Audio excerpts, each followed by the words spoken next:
Hello everyone, সকলকে স্বাগত একটা নতুন ভিডিওতে। আজকে আমি তোমাদের সকলের সাথে একটা কথা বলতেই আসলাম। আমাদের যে অদ্বিতীয়া সঙ্গে অদ্বিতীয়া যে চ্যানেলটি, ইউটিউব চ্যানেল, যেখানে আমাদের নিত্যদিনে কিছু না কিছু নিউজ আমরা পেয়ে থাকি। সোশ্যাল মাধ্যমে যারা অ্যাক্টিভ তারা বিশেষত জানে, যে বেশিরভাগ 90% মানুষ জানে যে অদ্বিতীয়া বলে একটা ইউটিউব চ্যানেল আছে, আমার সঙ্গে অদ্বিতীয়া। তো সেই চ্যানেলে এসেছে নোটিশ, আগেও এসেছে, অতটা আমাদের সাথে শেয়ার করেনি, কিন্তু এখন বাধ্য হয়েছে কিন্তু শেয়ার করতে। তো সত্যি কথা বলতে সে বলছে পাশে আছো কিনা অবশ্যই কমেন্ট করে জানো। তো লাইভটা আমার কালকে দেখা হয়নি, আমি তো অবশ্যই তাকে ফলো করি সবসময়ের জন্য, প্রতিটা মুহূর্ত তাকে ফলো করি। আর সে এমন কিছু কথা আমার মনে হয় না বলে যে তাকে এভাবে হ্যারাসমেন্ট করতে হবে। এবার সত্যি কথা বলতে কি, এখন আমাদের যে রাজনীতিক যে দল ক্ষমতায় রয়েছে, যে পার্টি ক্ষমতায় রয়েছে, তার রাজত্ব তো চলবেই, এটা স্বাভাবিক ব্যাপার। আর এটা যে এত পরিমাণে বেড়ে গেছে এটা ধারণার বাইরে। কিন্তু অদ্বিতীয়ার পাশে অবশ্যই আছি। সে কলকাতায় আসতে 7 ঘন্টা লাগে, তো আমাদের বাড়ি যেখানটায় সেখান থেকে তার কাছে যেতে হয়তো 10 ঘন্টা লাগতে পারে, কিন্তু অবশ্যই আমি বলবো আমি অবশ্যই পাশে আছি তার। কিন্তু এই যে জিনিসগুলো তার সাথে করা হচ্ছে সত্যি বেআইনি। এরকমভাবে হ্যারাসমেন্ট সত্যি ভাবা যায় না, সত্যি ভাবা যায় না। কিন্তু এরকমভাবে কত অদ্বিতীয়াকে মুখ বন্ধ করবে, কত অদ্বিতীয়া। আমি নয়, যে অদ্বিতীয়া যে দিদিভাই, তো অদ্বিতীয়া দিদিভাইকেই বলবো, বলবো মেন কথা, অদ্বিতীয়া দিদিভাইকে যেভাবে তাদেরকে হুমকি দেওয়া হচ্ছে, নোটিশ পাঠানো হচ্ছে পৌরসভা থেকে। কিন্তু ব্যাপারটা হয়ে গেছে কি, এরকম অদ্বিতীয়াদের কত অদ্বিতীয়া, 1 জন 2 জন 10 জন 100 জনে অদ্বিতীয়াকে এরকম পাঠাবে, শয়ে অদ্বিতীয়া আছে এরকম। তো সেখানে এরকম নোটিশ কত মানুষকে পাঠাবে, ভাবলেই অবাক লাগছে যে যে কথা বলবে।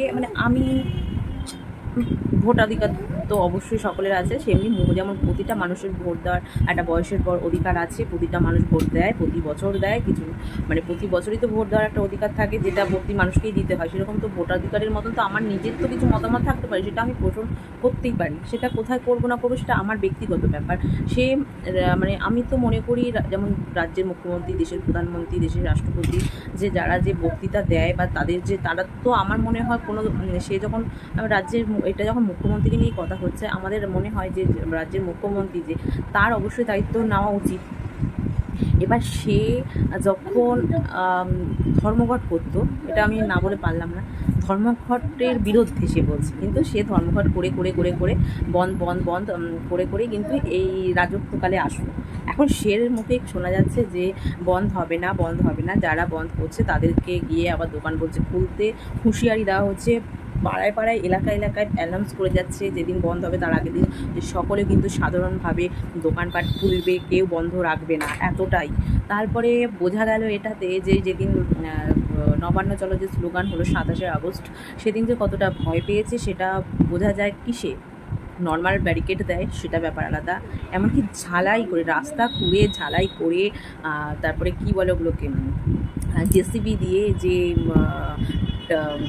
ওই যেসব থাকে না ট্যাঙ্কারগুলো, সেই ট্যাঙ্কার বসানো হয়েছে, জল কামান ইউজ করা হয়েছে, লাঠিচার্জ, টিয়ার গ্যাস, সমস্ত কিছু সরঞ্জাম করা হয়েছে।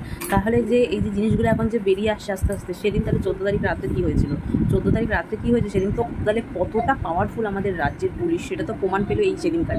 কিন্তু আমি বলবো যারা রাস্তায় বেরিয়েছে মেনলি এই 27 তারিখ, তো ছোটো হোক বড়ো হোক মধ্যবয়স্ক বয়স্ক যেই হোক না কেন, তারা আসল হিরো, আমি পুরুষ মহিলা নির্বিশেষেই বলছি, তারা আসল হিরো। কারণ কি, তাদের দম আছে বলেই তারা বেরিয়েছে। আর সবাই এখন পার্টি করি, এই পার্টি ওই পার্টি সেই পার্টি। আমি সত্যি কথা বলতে কোনো দল করি না, কোনো পার্টিতে নেই, ভোট দিতে হয় তাই দিই, এই ভেবেই দিই, কিন্তু এটা আমার অধিকার বলেই আমাকে দিতে হবে, তাই আমি ভোট দিই। কিন্তু সেরকমভাবে আমাদের কিন্তু পার্সোনাল মতামত রাখার কিন্তু অবশ্যই অধিকার আছে, যেটা ভুল সেটা ভুল, যেটা ঠিক সেটা ঠিক। এরকম না যে আমি ওই পার্টি করে বলি ওই পার্টির হয়েই কথা বলবো, ওরকম কোনো ব্যাপার নেই, যেটা আমি কখনোই সমর্থন করি না। আমার যেটা আমি মনে হয় আমি সেটা বলি। কিন্তু এই যে জিনিসগুলো হচ্ছে একদম ঠিক হচ্ছে না। দেশের মুখ্যমন্ত্রী বলো, রাজ্যের মুখ্যমন্ত্রী বলো, দেশের প্রধানমন্ত্রী বলো, আর রাষ্ট্রপতি বলো দেশের, সত্যি কথা বলতে কি নির্দল হয়ে কথা বলতে হবে।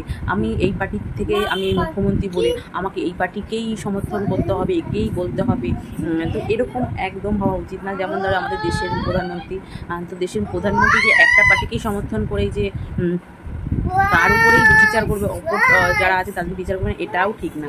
আমার মনে হয় রাজ্যে বলো দেশ বলো সকলকে নির্দল হয়ে কথা বলতে হবে, পার্টি হয়ে কোনো কথা বলা যাবে না। আর এই যে ঘটনাটা ঘটলো, সেই ঘটনাটা কিন্তু পরে আরও অনেক অনেক অনেক অনেক কেস কিন্তু হয়ে গেছে, মানে ব্যাপার মানে ঘটনা ঘটে গেছে, কিন্তু সত্যি কথা তার সলিউশন সেরকমভাবে কিছু হয়নি। কালকে একটা নিউজ চ্যানেলে দেখলাম, TV9 বাংলা বলে দিচ্ছি, সেখানের এক অ্যাঙ্কার সঞ্চালক দিদি, সে কিন্তু কয়েকটা ভিজিট করেছে হসপিটাল, আমাদের মানে কলকাতার হসপিটালগুলোতে অনেক জায়গায় বেপরোয়াভাবে জিনিসপত্র কিন্তু দেখেছে, অবাধে ঘুরে আসলো, সে এরপরে রিপোর্টিং করলো, মানে একজন মিথ্যে কথা বলে দিল, হ্যাঁ এই কার্ড ছাড়া ঢুকতে দেওয়া যাবে না, এত কিছু। আর কিন্তু এদিকে দেখালো যে দিদি ঠিক সব জায়গায় ঘুরে ঘুরে ঘুরে ঘুরে রাউন্ড দিয়ে আসলো, আসার পরেই কিন্তু কথা বললো।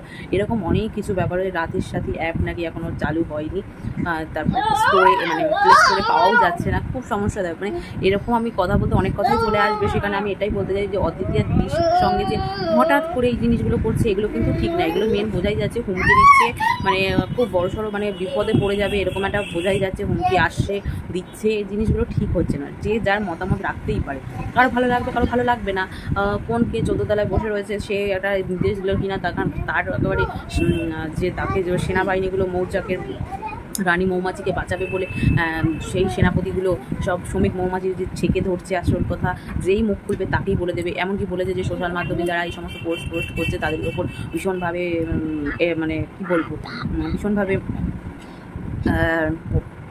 কঠোর থেকে কঠোরতম পদক্ষেপ নেওয়া হবে।